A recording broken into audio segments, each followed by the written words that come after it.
want to welcome everybody to Let's Chat. I'm Miss Lissha. You know, I got my right hand, and most of the time she is my left, the fabulous Miss Toni. Hey. Hey, Miss Toni. Hey. So, Miss Hardy, I want you to tell us a little bit about yourself and your literary journey. Hello, I am a children's book author, and I started writing as a child as a form of expression. It was easier for me to write some things down and give them to my parents versus me verbally expressing myself. And I'm still like that today as an adult. I feel like I can get my thoughts out. Um, I won't offend anybody, and it's just easier for me that way. Um, Eighth grade, sixth and seventh grade, I won a contest that Detroit held through the school system, and they were for my poems. My teachers at the time selected them, and they were published in a book, and they would give an award ceremony each year. So that was my first time being published, and I decided to write that I was going to focus on writing children's books. And my first children's book is The Empress's New Hair. I wrote that in or published in 2012. And my most recent is Like a Salad. So both books touch on appreciation of self, embracing self, um, and diversity. Oh, wow. So, what made you decide to write children's books? Um, well, there are messages that our children need to get, and I wanted to be a presence there in the industry. We don't have as many um, characters that represent myself and people who look like me. And so my mission is to saturate the market with those characters and to help others do the same thing because our children need to see that. Um, Also, I write what comes to me. So if the idea comes to me and I can develop it, I will develop it. And Mm-hmm. because I was having so many ideas, I decided that I just really wanted to focus on the children's. It's funner for me. It's more of an instant gratification. And I like working with the children, so it works out for me. So, outside of books, you're a librarian, though, right? Correct. Tell us a little bit about that experience for you, because you're around books all the time. I am, and it's really hard because I'm always seeing things that I want to read or listen to, and I have a stack that I have not listened to yet. But yes, I have been out of library school for it'll be 10 years in December. And I don't know what made me decide to become a librarian. But when I look back, the first job that I applied for was in the library, my neighborhood library. And at that time, they would test you at on site, and I failed miserably. And when I think about the test, I was so nervous and I had anxiety, but I didn't know anything about that. I was 14 years old. Hmm. So I think everything just came full circle. When I was getting ready to graduate undergrad, it was like, okay, what are you gonna do now? And it was like an acorn hit me in the head, like, you're gonna go to library school. So that's how I became a librarian. I've worked as an outreach librarian, but my concentration in school was children's librarianship as well as academic or academia librarianship. But and I'm finally working with children, which is what I wanted to do in the first place. Wow. Absolutely. So when you guys are out and about, make sure y'all pop into Detroit Public Library, meet and greet with your librarian in that area. Which library are you currently at? I am at the Skillman branch, which is in the heart of downtown Detroit now. I was at Edison, and I've recently moved to Skillman. So it's That's exciting dope. being in the hustle and bustle. Absolutely, absolutely. So, being an author, being a librarian, what are some of the things that you've learned about yourself along the way through this journey? Um, that my purpose is to help people, but to help them in finding information, and that people come to me, they feel comfortable, and they may not even come to the library, but they'll call me, where to go eat, um, you know, what's a good book, um, and so I'm able to help, but in a way that I want to help, Mm-hmm. and in a way that, I have a career where I can actually go home with my head held high. I don't have any regrets, and it feels good to know my purpose. That's interesting. This is Toni SF, and when you mention library school, for someone that has always been in books, I never even realized that librarians went to school to be a Right, librarian. So this is like right, all right. new to me, and it's very interesting. So can you tell us a little bit about that for those that love books, but maybe like me, just realizing that there's a school for that? So there is a school. I attended Wayne State University, and it was pretty much in class based. There were some online courses. They do have an online cohort. I don't know what the in class is like now, but when I went, it's a master's degree program.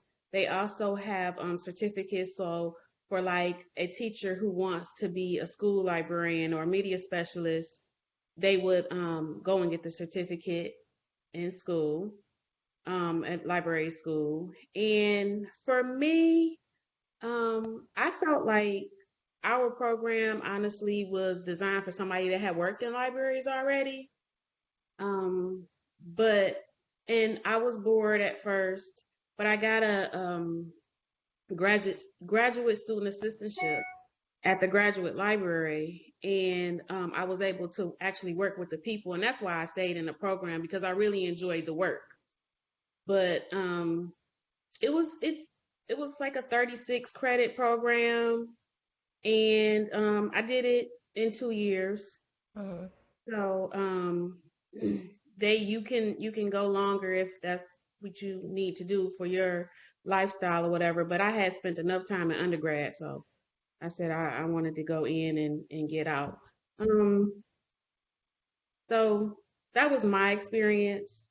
Mm-hmm. Um, Mm. I was able to serve on the student council for a little while, which was the first year that they actually allowed grad students on the student council. Mm-hmm. Um, and I met a lot of great people. I walked away with a few lifetime friendships, so it was well worth it. It was expensive, but yeah, it exists, and like I said, there are a lot of online programs now for library schools, Okay. Thanks for and Okay. sharing they that. actually have a PhD program. Some schools have PhD programs, so I don't know what that's like, but it exists. Interesting. Absolutely. Now, tell us about the books that you have, like a salad, and was it the Emperor's Hair? The Empress's new hair. So the Empress's new hair You better have your books ready. Yes. and like a salad. Absolutely. I love it. Y'all know we talked about this, and I thought she would have forgot. I was like, just make sure you have your books with you. Yes. I love it. I love it. So tell us about so each of those books. so the Empress's new hair. I got the idea one day when I was driving, and at that time I was driving a lot, and it's loosely based on my journey with my hair. The character is an empress in Detroit, City Charm. I grew up in a beauty salon, and it was called Charm Center. I mean, I literally grew up. My mom would pick me up from school. I don't have to go to the beauty shop. But even before then, I spent a lot of my childhood in the beauty salon. And my mom made me go to cos school That was the one thing she made me do that I actually followed through with. And so for high school, I went for cosmetology. I just renewed my license the other day. I don't practice, but I do keep my license up in case I have to for some odd reason. But the book teaches self-love and embracing what you have. The Empress goes through all these changes with her hair, and she goes through something and she learns to appreciate her hair and not be so trusting of certain individuals. Yes.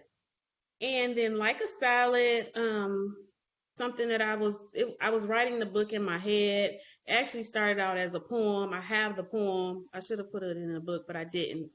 And it explores the nuances of skin tones within a family. So one day I was at work and a coworker called and asked me if I had a book that touched on the skin tones, different skin tones in the family.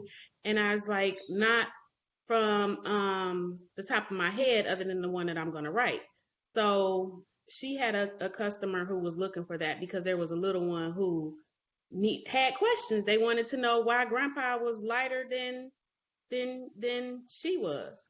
So I started writing the book, and I really wanted to write from a child's point of view because they do have questions. They do want to know, and it's very innocent. And I think that if we talk about it in a positive way early on, we don't have those self-hating thoughts and things like that because of our different skin tones. And so that's where Like a Salad came from. This is Toni, SF, and it's interesting that both of your titles touch on what goes on in our society today. First with the hair, it's been in the news about little boys and little girls being, ousted from school, ousted from, from a lot of things because of their hair, their texture, Right. or just their style. So it's interesting that you have that. And also with the various skin tones, that's just something that we as a society, not just we as a people, need to understand and embrace because there are different skin tones, and within each family you find it like your little girl that was the little person, I don't know if it was a Mhm. girl or a boy, was inquiring about. And it's something also as adults we need to embrace because a lot of that skims over into our adulthood. How Right. do you find not just children, but as adults, do you still encounter that problem with the hair as well as the skin tone? I do with the hair. I noticed a long time ago that people would approach me more when my hair was very short Hmm. versus when I wore it long and curled because the perception is different. Light skin, long hair, you're perceived in a certain light. Um, but my mother is very brown, and so I grew up in a very culturally diverse family, I would say, and our skin tones are different. I think I'm the lightest one. And a lot of the negative words that or names that were called weren't called until we went outside the home. It was nothing that we experienced inside the home Hmm. in our immediate family or outside. But my mom would tell me stories of her going to Catholic school and her not passing the paper bag test and her being mistreated by the nuns Oh, because she was wow. blind. Yes. Mm. And so for her, um, in her mind, I am biracial. Um, my father is white, Caucasian. My paternal great grandparents are from Hungary. And in her mind, she thought that, she would get back or she would infiltrate by having children with lighter skin and that we wouldn't have the issues that she had. But we still had issues, especially me. My brother is a little browner, but we still had our issues being called half breeds, high yellow, things Hmm. like that, which it hurt in a way, but then it didn't because we already were armed with the knowledge. But so yes, I still encounter it. I remember being in undergrad, and I was in a Black social and political thought class, and it was a wonderful class. Our teacher was from Nigeria. I can't think of his name right now, but the class was made up of people from all walks of life.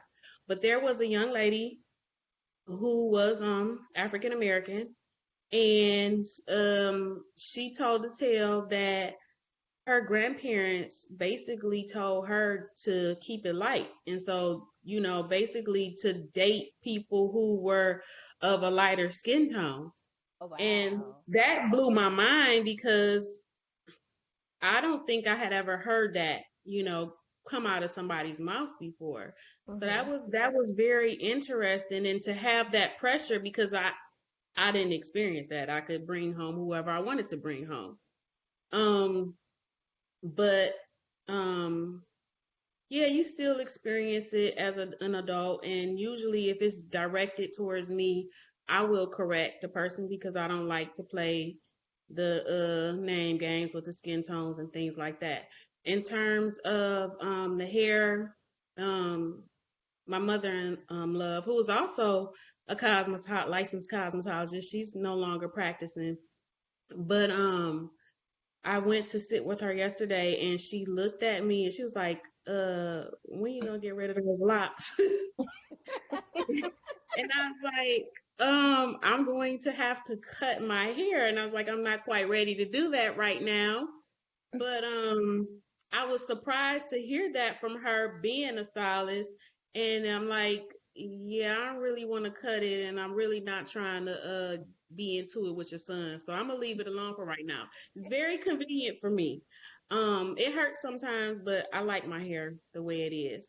So yeah, I encounter it, and sometimes I hear the kids going back and forth with each other. I see young ladies and they're wearing their hair natural, and I make sure I let them know that it's pretty because they need that affirmation. They need to know that you're pretty too, and it's okay to be different. You don't have to be like everybody else. And so, and it also opens conversation, and you get to hear where the young folks are coming from. So Mm-hmm. yes. Now, this is, see, I guess so on the air we have to say who we are because we sound so much alike. And I was getting ready to say this is Lissha, but I forgot that the screen is gonna pop up and it's gonna show me so they'll know this is Lissha. But as an author, as a black author, as a black children's author, and just the things that you have gone throughout your journey to be published and self-published at that, what are some of the things that you have learned about your journey, maybe some jewels that you can drop on other authors, upcoming authors that want to step out and step into their own lane? I would definitely say look for classes and people who can help you with the journey and listen, because no matter whether you're traditionally published or self-published, there is a formula and you don't have to reinvent the wheel. Um, Definitely get edited because we can't edit our own work, and a lot of people think that they can. We're not going to see our mistakes because we know what it's supposed to say. We Mm-hmm. won't see that there is a mistake. And surround yourself with people who are like-minded. Write. Don't just say you want to write a book. Do it. Do whatever it is you think that you want to do, but get a mentor, somebody that can help you through the process. And don't expect to just take. You're gonna have to give. You're gonna have to give to get. Um, and I would. That's my biggest jewel. Those are some powerful jewels, because you do have to give in order to get. And a lot of people in this industry, I was trying not to say this to Tony Leach because we're so used to saying it, but a lot of people, they think they come into this and they're entitled to what it is that they want. that they want, and that's not necessarily the case. You have to do your research. You have to pour into yourself what you want to get out of it. So Mm-hmm. make sure that you pour into yourself, and what you're pouring into yourself is what is actually needed, and not something that you think, is what it is. And do your research. And Absolutely. like you said, get associated with like-minded people, and get an editor. This is coming from an editor. Yes. Absolutely. You must have an editor, and from my experience, sometimes you need four of them because every editor does something different, plus your Mhm. proofreader. That's right. For me, I like I said, I like that instant gratification, and I like to know that I'm on the right track. So I'll share my work with somebody else just to see if it's making sense or if it even is intriguing. Hmm. Um, and that kind of keeps me going. But you definitely need an editor because there are things that we think we know everything and we don't. Hmm. There's it's just it's impossible if you want to be taken serious and you want people to spend their money and even their time reading your work because everybody has an audience. Yeah. Um, but everybody wants to get what they paid for too. So Hmm. you definitely need an editor. And like Toni said, you have to invest in yourself. And investing in yourself is spending the money on the editor, spending money on classes, spending your time in maybe writers groups or different networks. It's a big networking thing. Opportunity out here too. You have to get out there. And I know for me it's really hard because like I said, writing stuff down is easier for me than to do this interview even. But you have to step outside of yourself and you have to have realistic expectations. Some people make a lot of money doing this. I'm not one of them, but I plan to be eventually, but I know it's something that takes time and it you have to want to do it. For me, I started my first book was an very adult book, and I started writing it because I love reading. Reading is my drug of choice. And so I wanted to share that with everybody. And my best friend does not like to read unless it's smut. So I started writing short stories for her. And so you also have to know who your audience is and on who you're writing to, because if not, then you're just spinning your wheels. Hmm. Absolutely. And you know what? I'm glad that you said that because I just want to go back to the editor thing. I always tell clients and just people in general, you have to know your editor. Know what kind of editor that you have. Hmm. You know, a lot of times, if you are a new author, you need a developmental editor. You need somebody that can develop your pen and show you what it is, not just do grammatical errors. And you need somebody that can show you why this looks like this, what direction this should go into. Are you going into the right direction? Like you said, as an author, that's important. It helps to fuel your pen. But absolutely, all you authors out there, know what kind of editor you have because everybody is an editor, but they're not editing to what you need as an author. And you want to make sure that's important. And then I like how you guys talked about keeping the right people around you. You have people around you that will fuel your fear, meaning that you have fears, they're going to fuel those things because really ultimately the intent behind all the encouragement to be fearful is because they need you to stay in the same position. They don't Right. want you to move forward. They need you to be in that position because that position benefits them.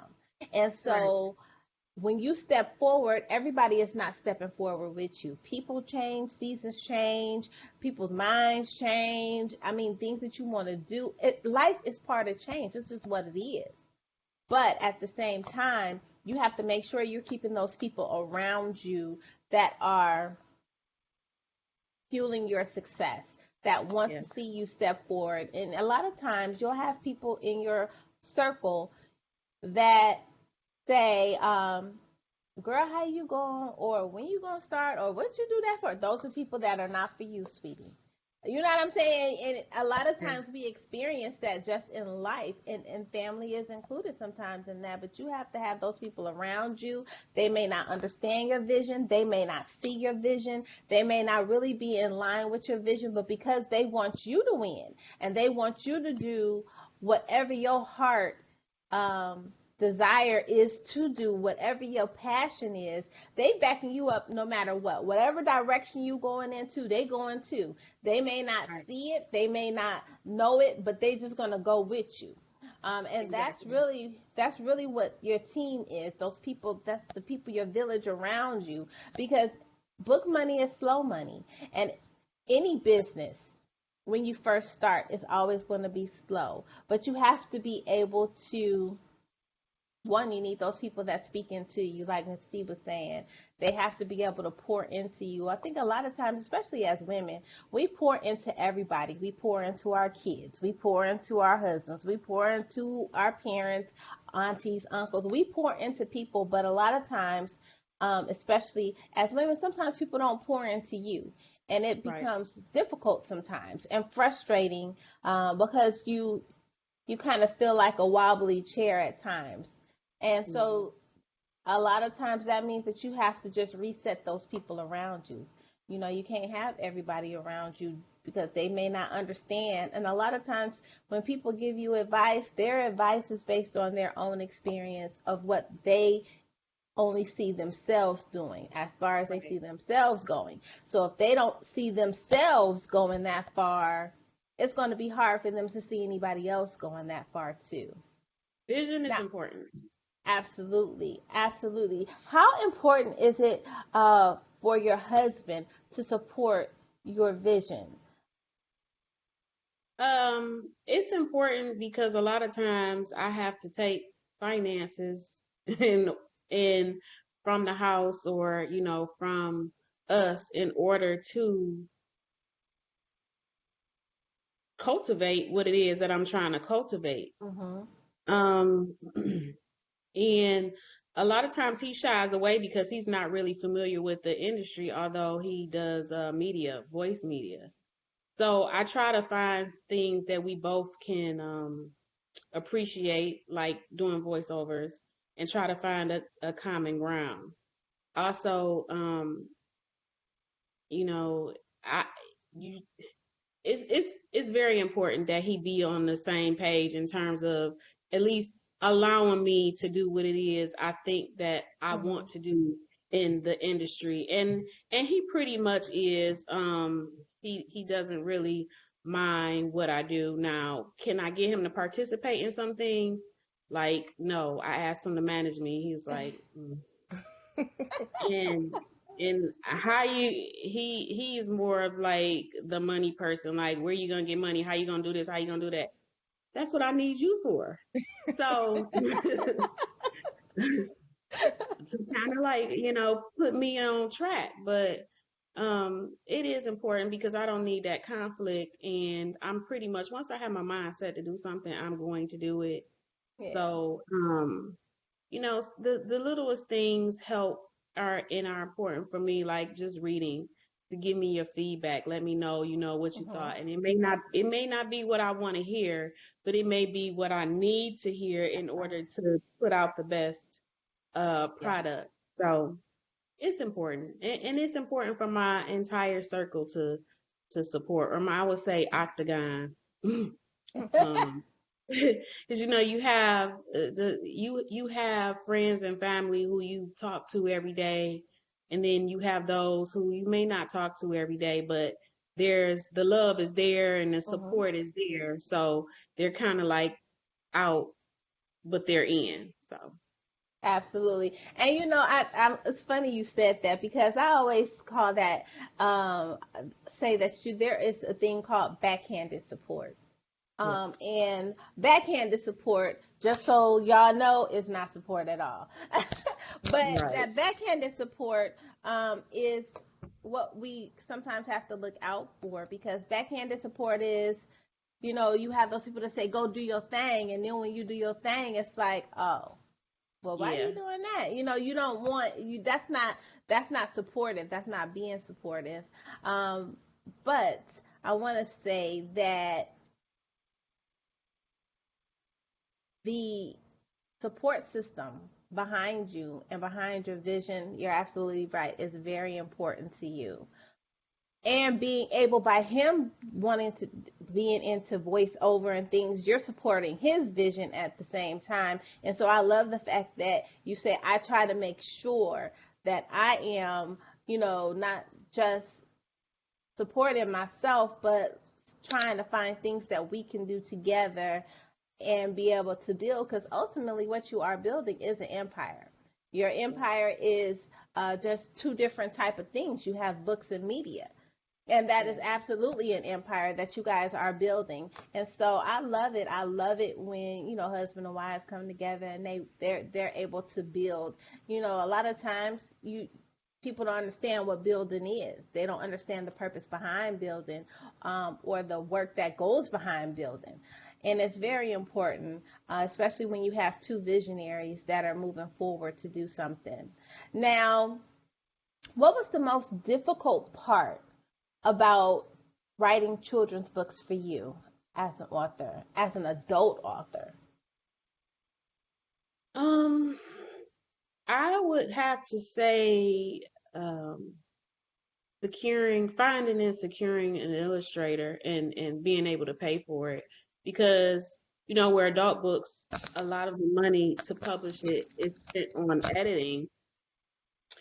For self-published children authors, it costs a lot to get books illustrated, especially if you want to have a certain polished look.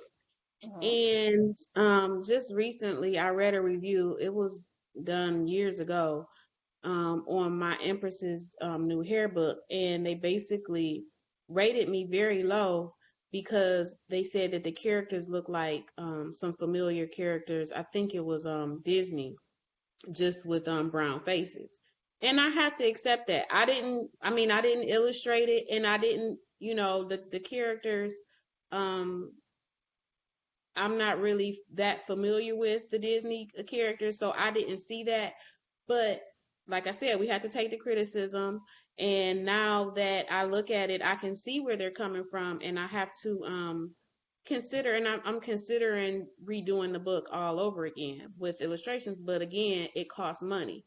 So that's the hardest part for me in the process, because coming up with the idea, once I come up with the idea, I sit there and it flows, unlike with the adult books, because you don't, it's not as time consuming for me, because you don't have as many words and things to put into the book. Right. But now, if you think about it, listen, honey, listen, child. Even if you watch Disney cartoons, Disney movies, all the little black characters look alike. In every book, most of the black babies and the young kids, they all look alike. So at some point in time, you're going to have that similarity. But the one thing we always say here on Let's Chat about reviews is that's really becomes a sounding board. And even though you were able to say, okay, let's work on the illustration so it makes me unique and it makes me stand out, at the same time, you want to look at, did you do your job as an author? Because ultimately, your job is to entertain, and you're trying to entertain children. So that means visually, it has to be something that is part of the eye candy. So we always say that as an author, especially a new author, there's what's called eye candy. Your book is eye candy. Your cover is eye candy. You're part of the eye candy. Your synopsis, the way your name sits on the book, the colors you decide to use for your book, all of those things are part of the eye candy and the packaging of your book. And it's really important to have color. And a lot of times adults look at more technical things, because really, if you think about it, as adults, we forget to be creative. We forget our creativity because we're in the adult world. And so in the adult world, we don't get to be creative a lot. And so when we are put into the position where God has unleashed our creativity in our hands, in our mind, it's a little awkward of a situation, but also being able to unleash that, being able to receive that creative side as well. You know, a lot of times adults can't receive creativity because our creativity is a little cut off. Yes. I love your Mhm. cover. I love your Thank cover. you. If I was a kid, I'd be like, yep, I want to read that one right there because the colors poke out. They pop out to you and they say, read me. And that's the best part. As in adult books, we have our covers, whether you are whatever genre you into, the cover is really what draws you in.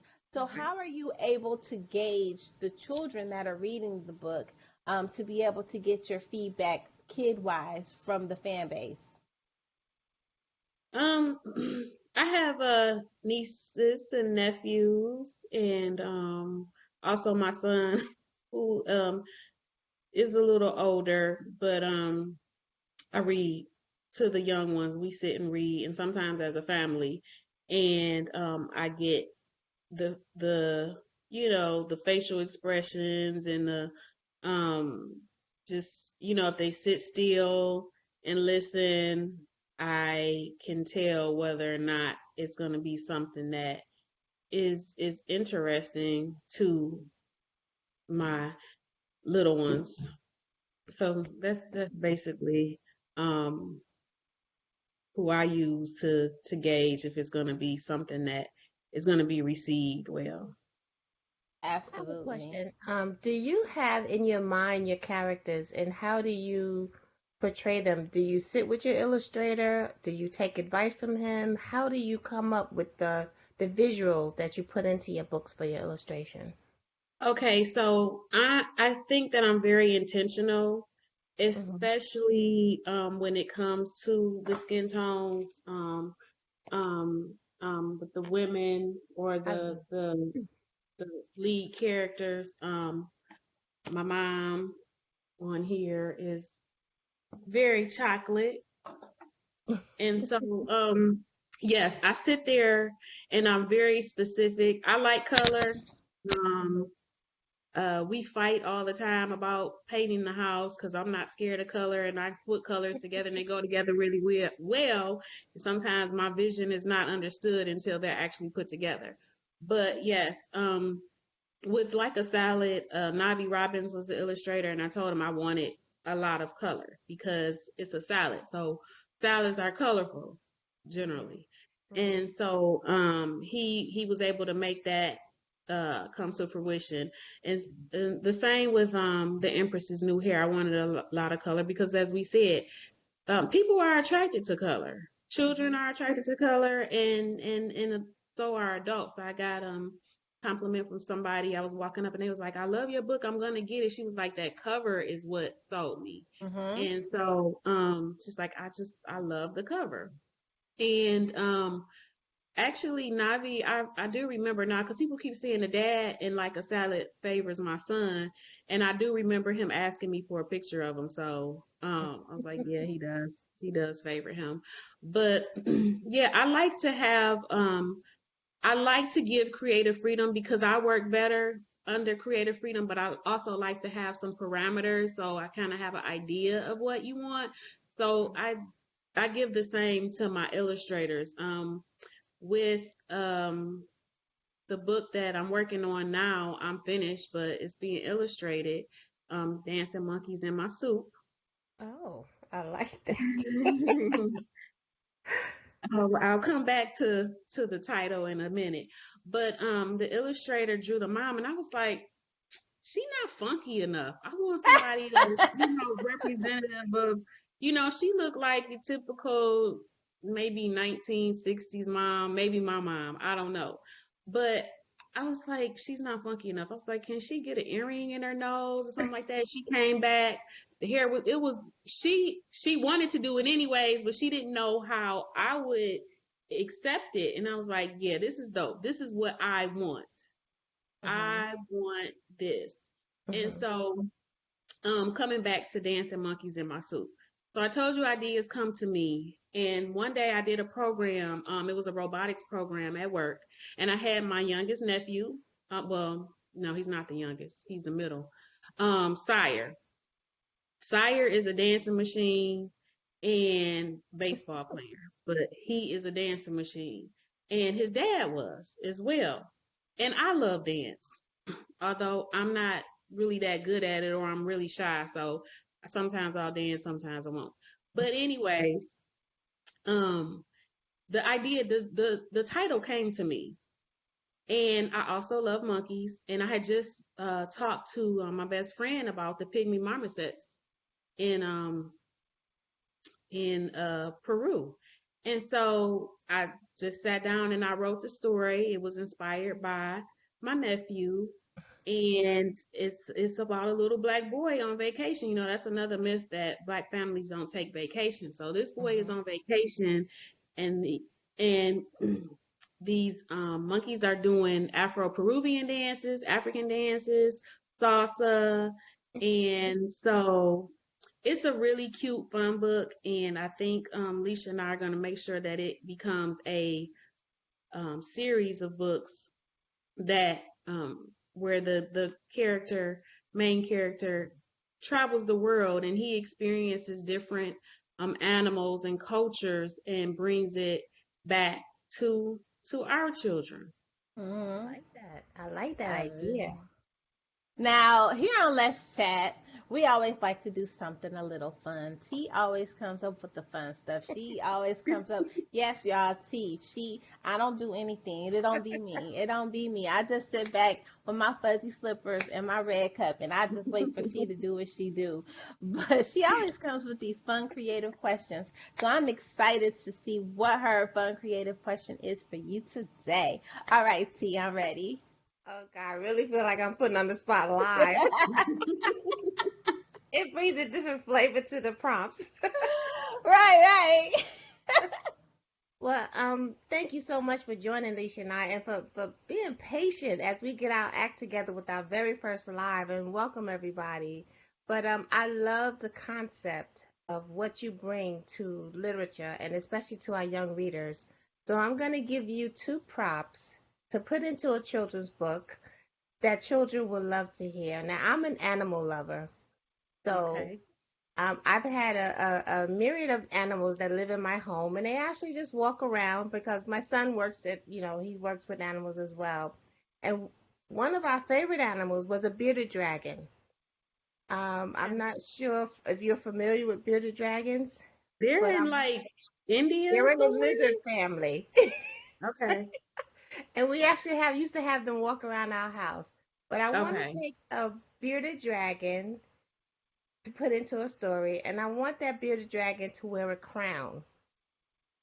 If you can give us a story with a bearded dragon wearing a crown, walking around wherever you want him to walk around. He can walk around the streets of Detroit, or he can walk through the jungles of Africa.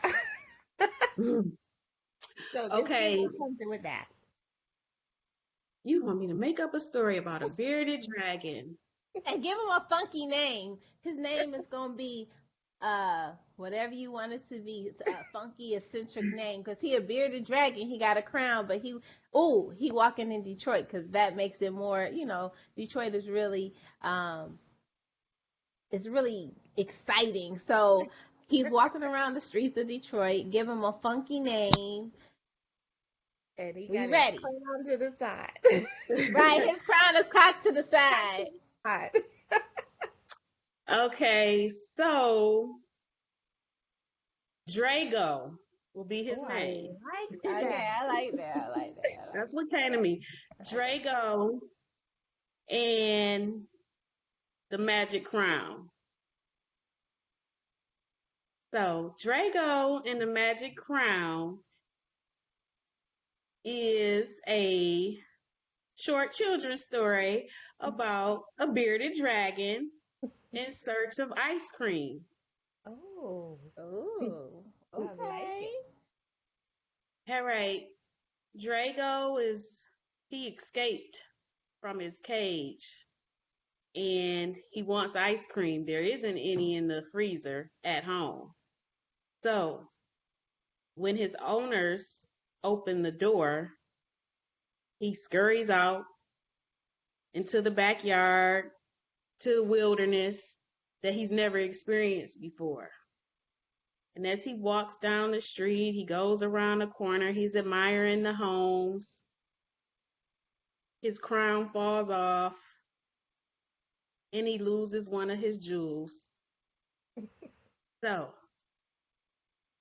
he picks the crown up, he puts it back on his head, he puts the jewel in his mouth, and he continues on his search for ice cream and maybe somebody to fix his crown. So he ends up down a busy street. We'll say Livernois because that's one of our main thoroughfares right now. And it's under construction. So he encounters all the construction workers and he asks, can they put his jewel back in his crown? But nobody is paying attention to him. Then he walks into the pet store and he asks the cashier to put his crown back in his jewel.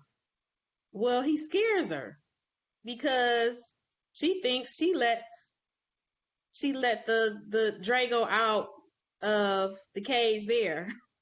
And she's running around the store and he's standing there with his beard touching the ground of the pet store floor. And she never helps him, so he walks out the store when one of the customers opens the store door.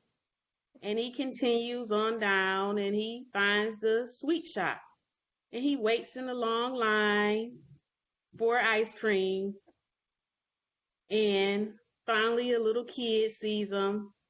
And the little kid says, Mom, there's a dragon, there's a lizard. She doesn't know what type of lizard it is. She thinks it's an iguana. No, it's a chameleon. No. The mom says it's a bearded dragon. Well, he has a crown on his head.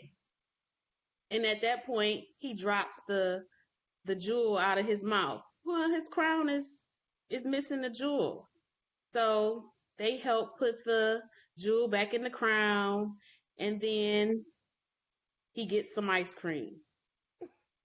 That's a whole book. Look, that's a whole book. See, we have created authors here. Yep, and musicians. We have a whole ice cream song about Let's Chat that a rapper did for us. So if you want to do the book with Drago, go ahead, honey. We ain't even gonna ask for no coin for it. Go ahead, let your creativity lie. Just put us in the acknowledgments, because that's gonna be a nice little cool story. Yeah, Toni, you really put me on the spot because I didn't know what to do with that. You did fantabulous, girl. I loved it. First of all, I love the name of him, Drago. Yes. And that may be somebody's name. That might be somebody's name from like Games of Thrones or something. I don't know. I'll have to look it up. But that's what came to mind. Mm-hmm. But see, that's Dragon, what we do. Like Drago. Lissha said, we love hearing the creativity of our guests, and you did it on the spot, and it was great. I was entertained. Thank you. We appreciate you coming and just kicking with us on this Sunday afternoon for our first Let's Chat live session. This is what we're actually going to start doing in 2020, once a month, because we have a lot of guests, celebrities, authors, but some live in other countries, and some live on the other side of this country, California. And so it really will allow us to be able to interview. And sometimes we have guests that are, again, out of the country. So we're going to try this as our way of putting a visual to the show. And then it helps us start up our YouTube page. Well, we already have our YouTube page. But before you head out of the chat room, we want you to shout out all of your social media where everybody can get your books. Make sure you share the books so everybody can see them. Shout out your website where everybody can purchase directly from you and any events that you're going to be participating in. Okay, so events. I decided at the last minute that I am going to be able to go to the 15th annual cavalcade in Chicago, Mhm. September 27th to the 29th at the Cambria Hotel. Mhm. So you can see me, my candles that come with affirmations. I forgot to talk about that, as well as some other best-selling authors, J.D. Mason being one of them. And so that's the most recent event that I can think of right now. In terms of the books, they can be purchased online at Amazon, Barnes& and Noble, Walmart.com. The Empress is New Here. See it by S.F. Hardy. And Like a Salad by S.F. Hardy. Um, what else did you say, Lissha? My attention span is short, and so is my short-term memory. Your Um, website. my website. So we're working on changing it. So eventually you should be able to go to sfhardybooks.com. But right now it's Shenominal Inc., which is SHENOMENAL Inc. INK.com. And social media. So I'm on Instagram at Shenominal Inc. SF Hardy, and Facebook is Stephanie Physicus Hardy, and there is also a page, SF Hardy, the author, that I try to cater to things that are books and literature and information for parents, but to have for the children. And I think that's it. Yeah, I think that's it in terms of social media. I'm also on Twitter. It is SF Hardy Writer. S as in Sam, F as in Frank, Hardy Writer on Twitter. Mhm. Did I cover everything? Absolutely. Yep, that was everything. We want to thank y'all for taking y'all Sunday moment to come and chill and kick it with us. You know, you can always listen to our show on any podcast app as well as iTunes and now iHeartRadio. Just let's look up Let's Chat with Miss Toni and Lissha. We appreciate you guys coming to kick it with us. We will see you guys like this once or twice a month, depending on how everything goes. Now, this will not be a free platform for us. This will actually charge. Everybody knows that Let's Chat is free. So if you want to do an interview, if you want to be a guest on our show, just send your request to the chat radio show at gmail.com. If you want to do a live show, one of our Let's Chat live shows, there will be a fee for that. And then you can just send your request to the chat radio show at gmail.com. We want to shout out our very first show sponsor. We've had many, but this is like our first corporate sponsor.